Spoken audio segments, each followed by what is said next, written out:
Citoyennes, citoyens, bonjour et bienvenue dans ce nouveau dossier de l'espace. Au fur et à mesure des progrès de l'astronomie, on a pu comprendre notre place dans l'univers et la manière dont celle-ci évolue. La Terre fait partie d'un système planétaire et gravite donc autour d'une étoile, le Soleil. Cette dernière est elle-même incluse dans une structure beaucoup plus grande, une galaxie spirale barrée, la Voie lactée. Elle-même appartient à un groupe local composé d'une soixantaine d'autres galaxies.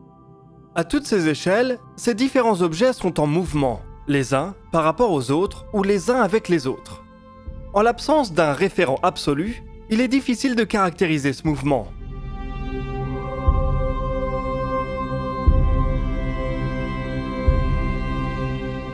Au cours des dernières décennies, on y est cependant parvenu, ce qui a permis de mettre en évidence le mouvement de la Voie lactée, mais aussi celui de nombreuses autres galaxies vers une direction commune.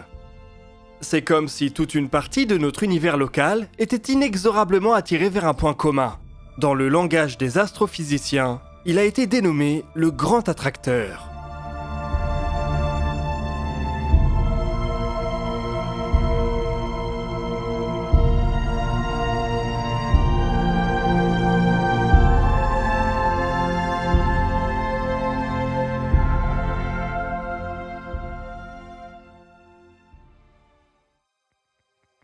À partir des années 80, des observatoires ont pu fournir une caractérisation de plus en plus précise du fond diffus cosmologique, le fossile de la première lumière de l'univers. Ces cartes ont permis aux astrophysiciens de tester différentes hypothèses liées au Big Bang ou à l'inflation cosmique. Elles portent pourtant un autre type d'information que les cosmologues considèrent comme du bruit. Avant que les données ne soient traitées et affinées, une mesure de la température de fond de l'univers ressemble plutôt à ça. Loin de la complexité à laquelle on est habitué lorsqu'on parle du fond diffus cosmologique, on y distingue simplement deux pôles, un chaud et un froid. Leur différence de température est minime, quelques millièmes de Kelvin. Elle nous apporte cependant une information cruciale. On peut en effet en déduire que le mouvement de la Terre, du Soleil et de la Voie lactée décale une partie du fond vers le rouge et l'autre vers le bleu. Notre galaxie a ainsi un mouvement et une direction générale qu'il est possible d'étudier.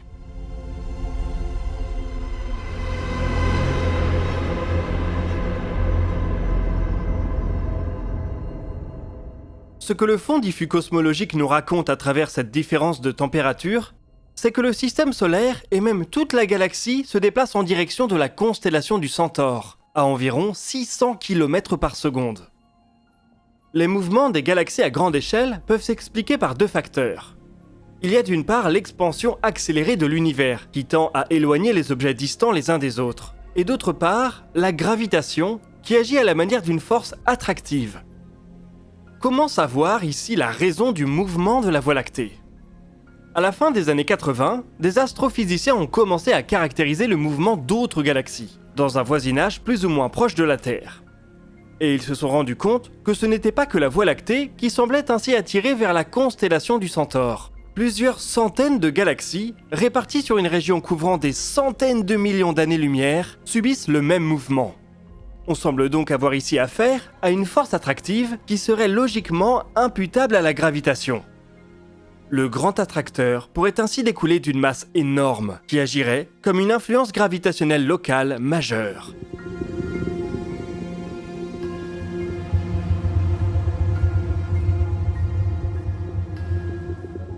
Pour expliquer le mouvement des galaxies environnantes, il faudrait que la masse en question soit plusieurs milliers de fois plus importante que celle de la Voie lactée.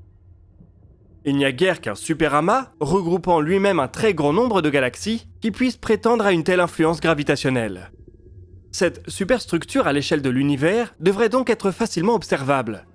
Le problème, c'est qu'elle semble se trouver pile poil au seul endroit du ciel qu'il est presque impossible d'observer, celle que les astronomes appellent la zone d'évitement.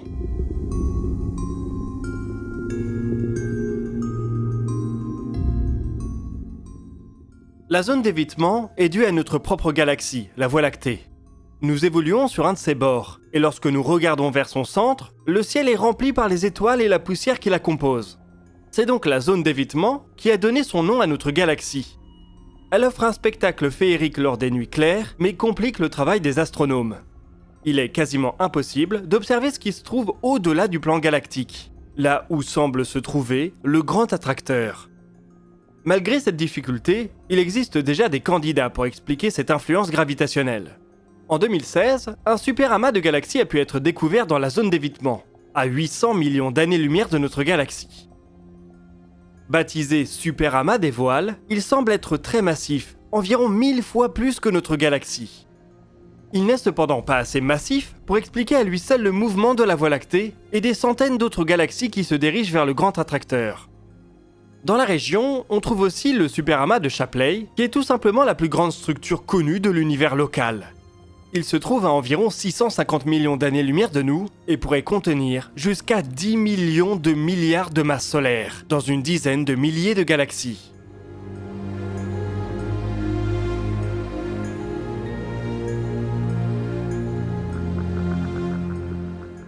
Shapley semble pourtant se trouver derrière la région qui devrait contenir le grand attracteur. Il se pourrait donc que l'on soit attiré par le grand attracteur et que lui-même soit attiré par le superamas de Shapley. Notre mouvement de 600 km par seconde pourrait ainsi être dû à une combinaison d'influences due à une multitude de masses situées dans la zone d'évitement. Il existe d'autres hypothèses un peu plus exotiques pour expliquer le mouvement des galaxies dans l'univers local. On trouve ainsi sur la toile des travaux de recherche qui essayent d'expliquer la nature du grand attracteur en ayant recours à la matière noire ou même à des cordes cosmiques, des objets issus de l'univers primordial complètement hypothétiques. Il y a cependant fort à parier que le grand attracteur soit simplement dû à l'ensemble des masses des différents amas et superamas de galaxies qui se trouvent derrière la zone d'évitement. La présence de cette influence gravitationnelle majeure interroge sur l'avenir qui va se dérouler localement pour cette partie de l'univers. On a d'un côté l'énergie noire qui tend à accroître les distances entre les galaxies, et de l'autre, le grand attracteur qui concentre vers lui toute la masse environnante. Globalement, la Voie lactée, son groupe local, le grand attracteur ou encore le superamas de Shapley font tous partie d'une superstructure qui a été nommée Laniakea en 2014. Elle regroupe près de 100 000 galaxies réparties sur un demi-milliard d'années-lumière. Sa masse combinée explique les mouvements de notre galaxie et de celles environnantes. Malgré cette immense influence gravitationnelle, Laniakea ne finira pas par s'effondrer en un unique objet. L'énergie noire semble ici être la plus forte. Bien que nous tombions vers le grand attracteur, nous ne serons jamais avalés par lui. Son immense masse, ou celle du superamas de Shapley, ne fait que ralentir notre éloignement relatif. Laniakea est très massive, mais pas assez pour justifier un effondrement final. Ce n'est probablement qu'une structure temporaire qui finira disloquée sous l'influence de l'énergie noire.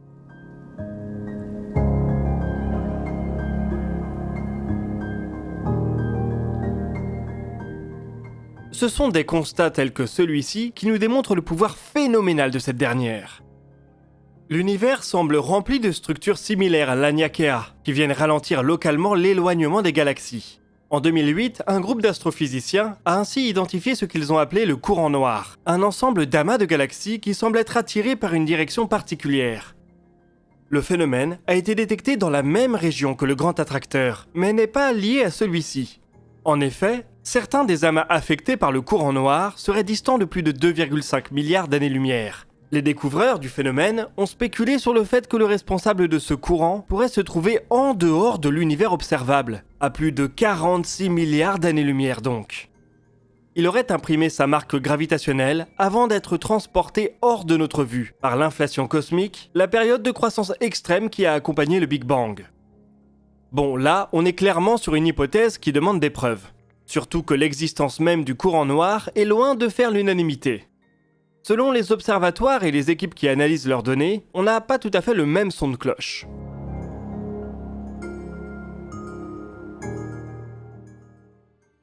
L'étude de l'univers à grande échelle devrait cependant fortement progresser au cours de la décennie. Les télescopes spatiaux Euclide et Spherix seront lancés d'ici 2 ans.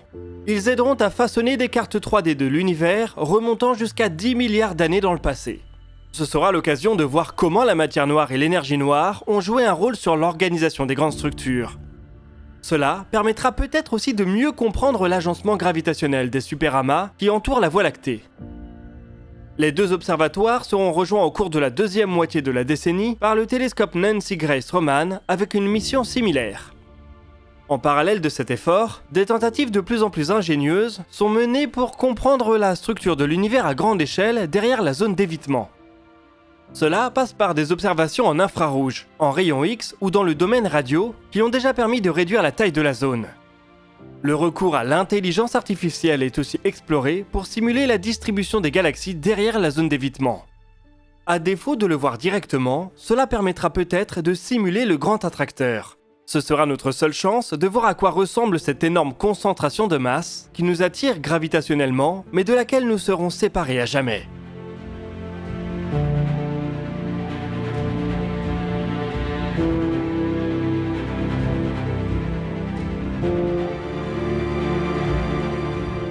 Nous voici en tout cas arrivés au bout de cette vidéo. Je vous invite à partager vos remarques et vos questions dans les commentaires.